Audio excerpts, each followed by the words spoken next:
Bonjour. Aujourd'hui, on va essayer comment on fait pour vraiment parler français avec aisance. On a examiné pas mal de réflexions, de témoignages qui tournent autour de la pratique, de l'acceptation de ne pas être parfait, et puis de ce truc qui nous bloque tous trop réfléchis. L'idée, c'est d'en tirer les stratégies les plus utiles. Ok, décomposons un peu tout ça. Ce qui est assez frappant, je trouve, en regardant tout ça, c'est que l'aisance, c'est pas la perfection, vraiment pas. Non, il ne s'agit pas forcément d'avoir une grammaire nickel ou un accent parfait. Le cœur du sujet, c'est de pouvoir communiquer, échanger des idées. Et ce qui ressort vraiment, c'est que le mental, l'état d'esprit, c'est aussi important que la technique pure. C'est un bon point de départ. Ça me fait penser à une idée qui revient tout le temps, la régularité avant tout, plus que la quantité. Les gens, ça a l'air de devenir une pratique régulière, même si c'est sur court. 10 minutes chaque jour, ça semble plus efficace que 2 jours d'un cours le week-end. Oui, c'est ça. Pourquoi? Parce que ça crée des sortes d'automatismes dans leur cerveau, j'imagine. Ces chemins qui font qu'une phrase comme je suis, ça au marché, sort tout seul sans y penser. Exactement. Il est plein de petites astuces de suggérer, c'est d'écrire ce qu'on fait dans sa tête, se parler à soi-même, faire des notes vocales, tout ça, ça aide à avoir moins de peur de parler apparemment. Oui. Et si on regarde un peu plus largement les stratégies, il y a une distinction super importante qui est faite entre la pratique active et la passive. Ah oui, c'est vrai. Écouter, lire, c'est bien, ça enrichit la compréhension, mais c'est souvent passif. L'action, c'est parler, répéter, interagir. C'est vraiment là que ça se construit, les gens. Donc, un conseil qui revient, c'est de viser un équilibre, genre peut-être 60% d'actifs et 40% de passifs. On parle de techniques comme les shadowing, tu sais, imiter quelqu'un qui parle presque en même temps, oui, j'ai vu ça. Voilà. L'importance des conversations, même courtes. Et puis tenir un journal vocal, juste pour s'entendre. L'engagement actif, c'est la clé. Là, on arrive à un point qui me semble vraiment central. Oser être imparfait, ça, c'est peur de faire des erreurs. À l'école, la pression qu'on se met, ça bloque énormément de monde, on dirait. Alors que le but, au fond, c'est de communiquer. L'exemple du touriste qui dit moi, vouloir aller ailleurs, ce qui fait comprendre. Oui, tout à fait, c'est simple, mais ça montre bien que l'efficacité passe avant la perfection au début. Et puis l'idée d'apprendre comme les enfants. Ils parlent, ils essaient, ils se trompent et ils agissent sans attendre le tout savoir. Absolument. La perfection s'est présentée comme une direction, un but lointain, jamais comme une condition pour commencer à parler. Voilà. Chaque erreur vue comme ça, c'est une info, une piste pour s'améliorer par un échec. C'est une donnée pour ajuster le tir. On appelle même que les natifs font eux-mêmes des erreurs, des approximations à l'oral. Il faut que je veuille des choses comme ça. C'est vrai, ceux qui avancent le plus vite, apparemment, ce sont ceux qui osent parler, même si ce n'est pas parfait. Remplacer la paix par la curiosité, tiens, comment j'aurais pu dire ça autrement? Ça, c'est une stratégie mentale forte. Cette idée sur l'imperfection, elle est vraiment clé. Et d'ailleurs, juste une petite parenthèse rapide, rassembler, analyser toutes ces idées, ces témoignages, ça demande pas mal de travail. Ah oui.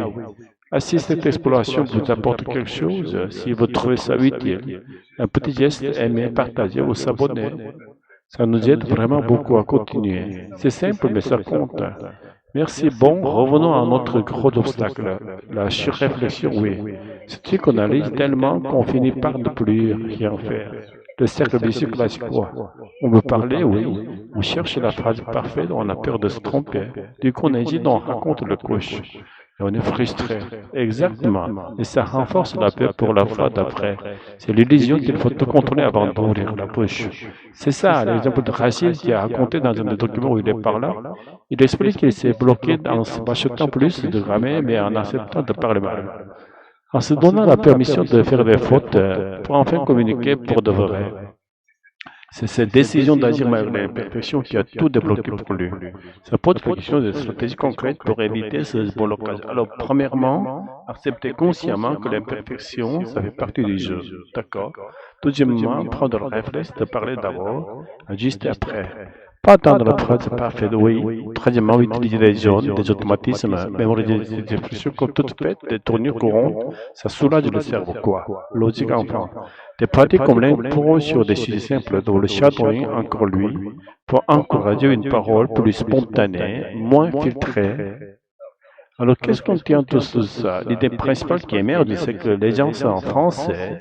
Ça ne vient pas d'une quête de perfection avant de commencer, ni d'une réflexion qui paralyse. Non, ça se construit activement, jour après jour, en parlant, en répétant l'action et en acceptant avec bienveillance ses propres erreurs, ses tâtonnements, pour finir. Peut-être une pensée qui résume bien tout ça. La vraie clé, c'est pas forcément d'attendre le moment parfait, la grammaire parfaite, le mot parfait. La clé, c'est d'oser utiliser la langue comme on peut, là maintenant. Chaque mot qu'on arrive à dire, même en hésitant, c'est une petite victoire. C'est un peu en avance, c'est s'engager dans son apprentissage en fait. Rendez-vous dans la prochaine partie de cette exploration.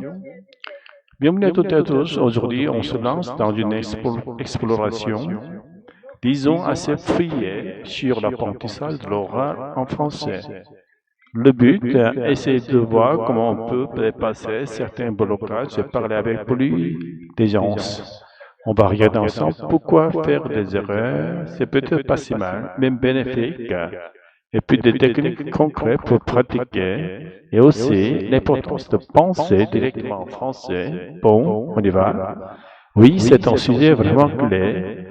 Cette peur de l'erreur est super fréquente. Souvent, ça vient d'un peu ce système scolaire, on dirait. C'est dommage parce que ça freine énormément l'apprentissage, en fait. C'est fascinant de voir comment cette perception, elle bloque tout, exactement. Et ce qui ressort tout dessus, c'est cette idée qu'il faut carrément changer notre regard sur l'erreur. La voir non pas comme un échec, mais plutôt comme un signal. Le signe qu'on apprend activement, qu'on sort un peu de sa zone de confort. L'image du vélo, elle est bien pour ça. Qui a pris sans tomber une seule fois, personne ou presque.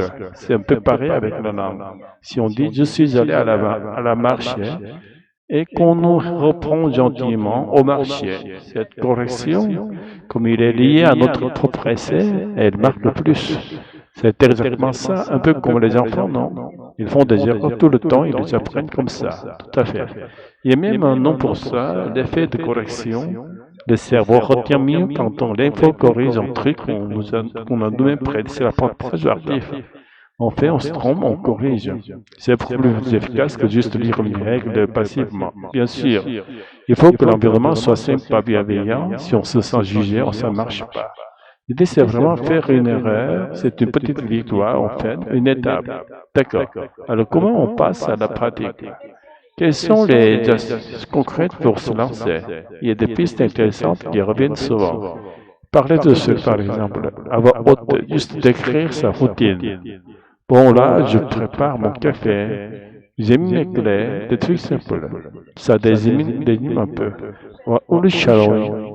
Copier un locuteur natif juste après l'avoir écouté. Pour le rythme, l'intonation, très bon pour l'authenticité, la musique de la langue. Et puis utiliser des phrases toutes faites, des sortes de béquilles, à mon avis. Comment on dit déjà? Ça aide à démarquer. Ça donne confiance, oui. Certains parlent aussi de tenir un journal oral. C'est enregistrer un peu chaque jour. Ah oui, pour s'écouter après. C'est super utile pour repérer ses propres tics ou difficultés. Enfin, l'immersion douce, mettre son téléphone en français, l'ordinateur, ça sert pour habituer le cerveau sans même y penser. L'air rien, ça infuse.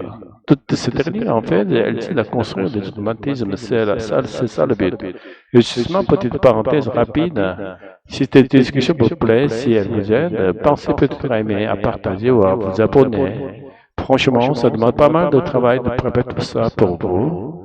Et votre soutien nous aide énormément à continuer. Voilà, fin de la parenthèse, on reprend.